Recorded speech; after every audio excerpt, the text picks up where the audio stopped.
Hello, everyone. I'm learning to use this iPad here to make some videos to help, I hope, clarify some things. and I wanted to make this one after you've watched the first two How to Study the Bible videos that I and Chris Helterbrand made some time ago.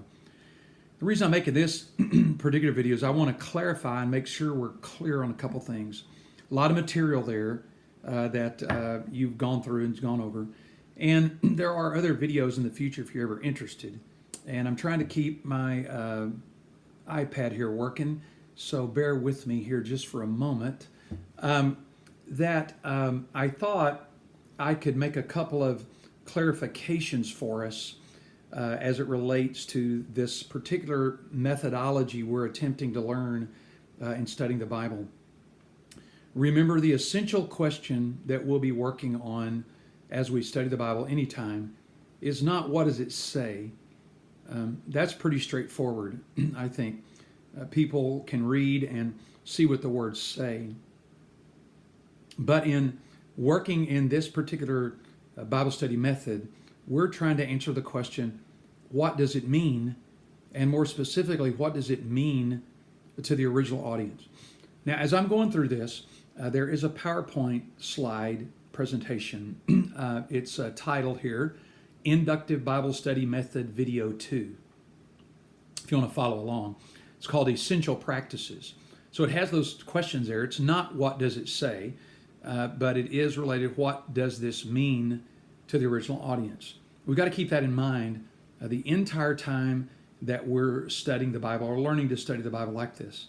Now, you'll recall that in this video, I made a distinction between inductive and deductive methodologies or methods or processes.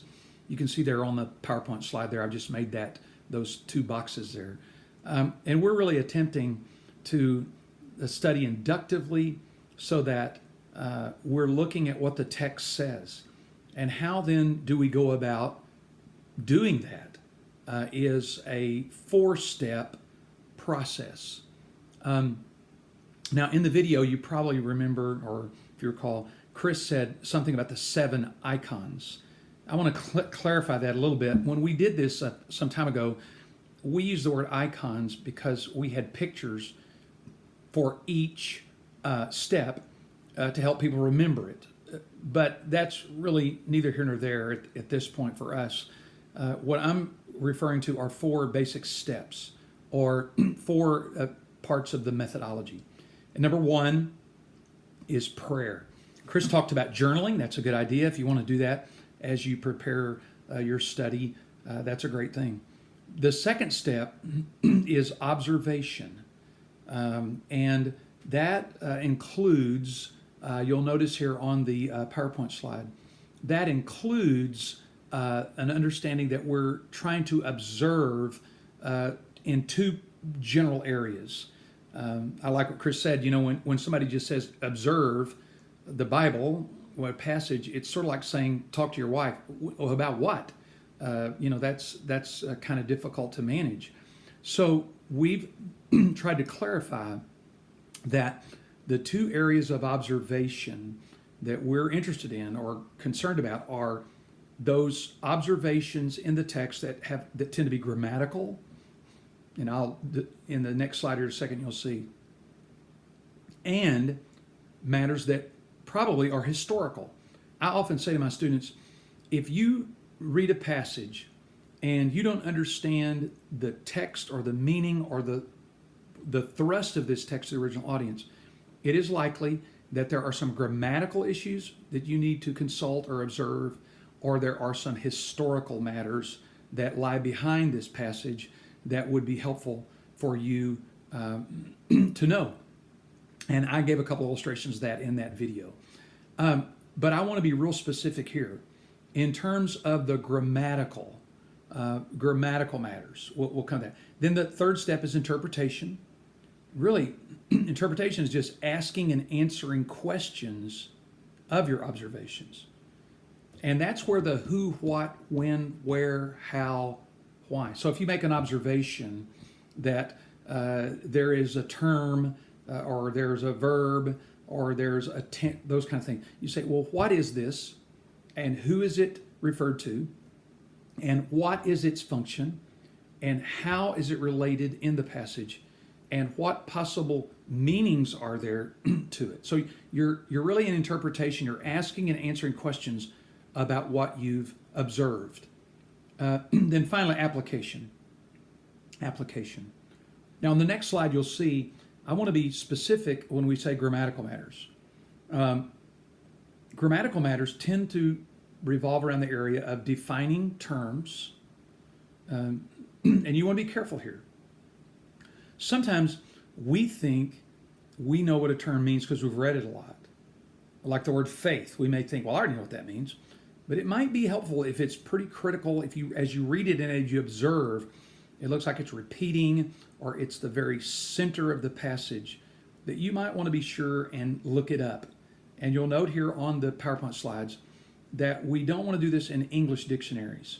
We want to look up in Greek dictionaries or Greek encyclopedias or Hebrew dictionaries and Hebrew encyclopedias, and those resources are available.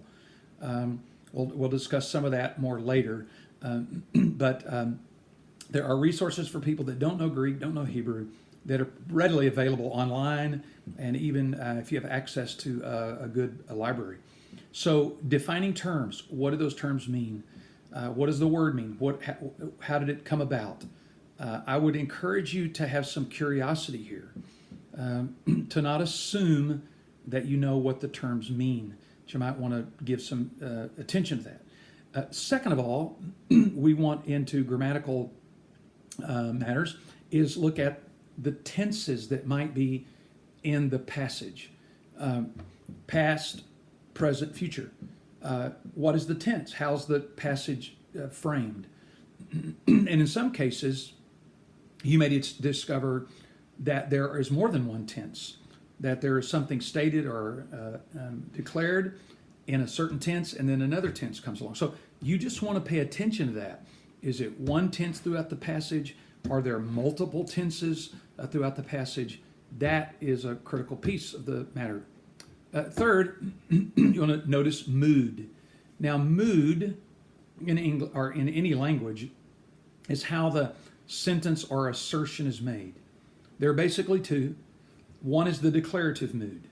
The declarative mood is simply making a statement of fact.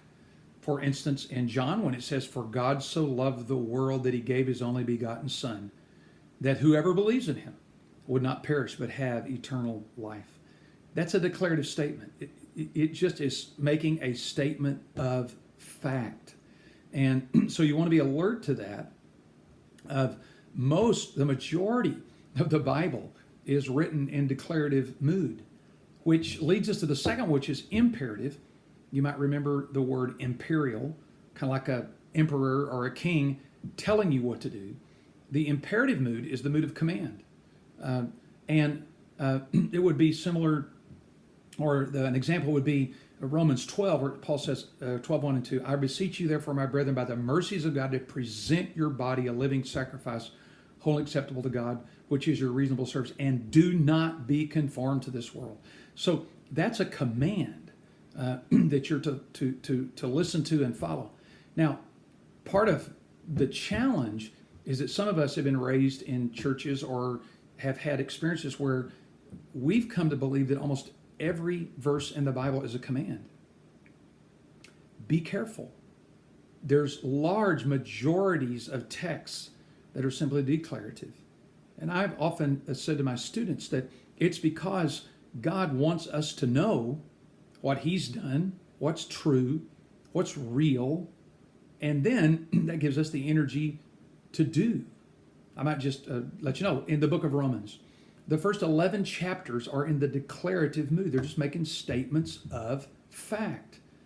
That when you get to chapter 12 in Romans, you move into the imperative section.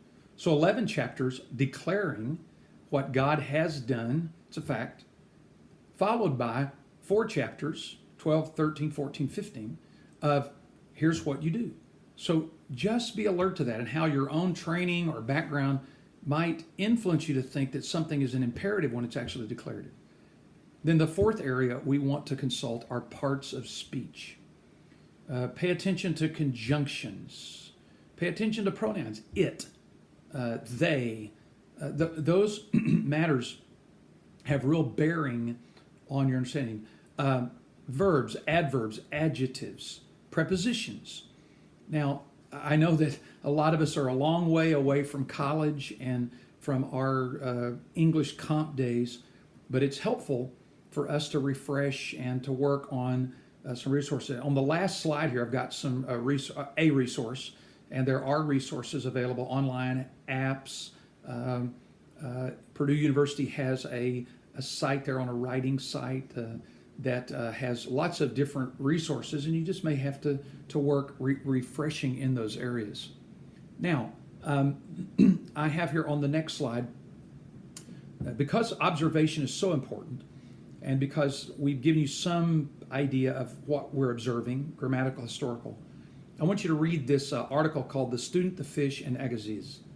It's a really famous story written about an experience of prolonged, continual, repetitious observation, which has a great value. And I want you to read it. We'll do some discussion about that later, but take time. Then here's some grammatical sources. BlueLetterBible.com has a Greek and Hebrew dictionary available to you free. A Bible Hub has resources.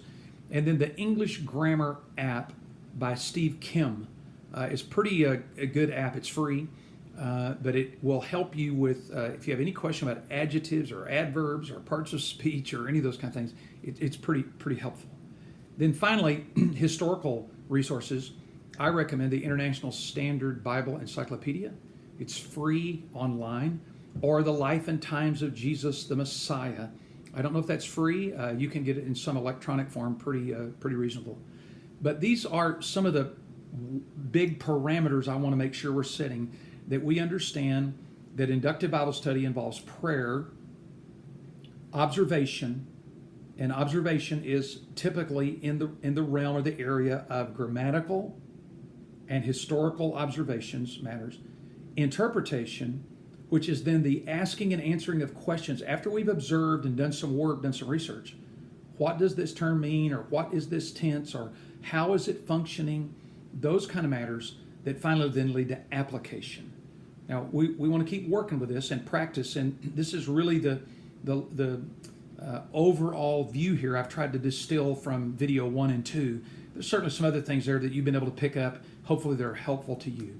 So we'll continue to work on this, and I'll be giving you a video and some help as to how we might use some online resources for these matters of grammatical and historical research.